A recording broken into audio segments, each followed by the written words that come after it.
ഇവിടെ ഒരാൾക്ക് ഭയങ്കര ദേഷ്യം വന്ന കരച്ചിലായിട്ടിരിക്കുകയാണ്. എന്താ കാരണം എന്നൊന്നും അറിയില്ല.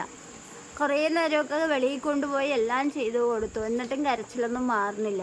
പക്ഷെ ഇരിക്കണ സ്റ്റൈല് കണ്ടേ, ഒരു കാലിൽ ഷൂ ഒക്കെ ഇട്ടിട്ട് ഒരു കാലിൽ ഷൂ ഒക്കെ അഴിച്ച് താഴെ ഇട്ടിട്ടുണ്ട് ദേഷ്യം വന്നിട്ട്.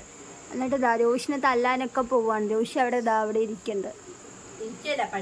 ആ, പഠിക്കണ്ട്. എന്താണെന്നറിയില്ല, അന്നത്തെ കാര്യം ഇങ്ങനെയാണ്.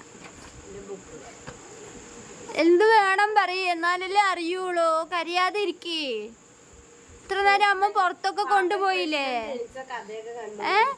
മുറി കുരുവ് മാന്താതെ. ഇവിടെ ഒരു കുരുവുണ്ടായി, അതിനെ ചൊറിഞ്ഞു. അത് ഉണങ്ങി, അതൊക്കെ ഉണങ്ങി ഇതായിട്ടുണ്ട്. പക്ഷെ ഭയങ്കര ഭാബി ചേച്ചി ഇന്നൊരു സംഭവം ഉണ്ടായി. അതായത് എൻ്റെ ബുക്കുകളൊക്കെ കഴിഞ്ഞു. അപ്പോൾ അച്ഛനെ എനിക്ക് ബുക്ക് മേടിച്ചപ്പോൾ അവൾക്കും കൂടി ഒരെണ്ണം മേടിച്ചിട്ടുണ്ടായിരുന്നു.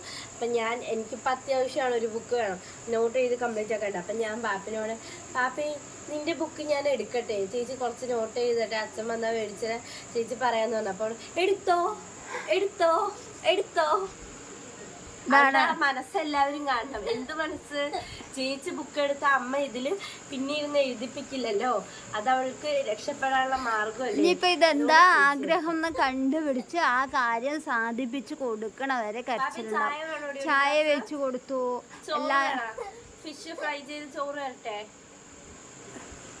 പാപ്പി നിനക്കൊരു സാധനം വേണം അല്ലേ? ഐസ്ക്രീം വേണം, മിഠായി, ജലദോഷം വരും, മിഠായി അറിയില്ല. ഇപ്പൊ എന്താ പ്രശ്നം എന്നറിയില്ല. ഭയങ്കര കരച്ചിൽ മാത്രമേ. ബജ്ജി ബജ്ജി. സോഫ വേണോ? സോഫ നീക്കണ. ശരി, അമ്മ നീക്കാം.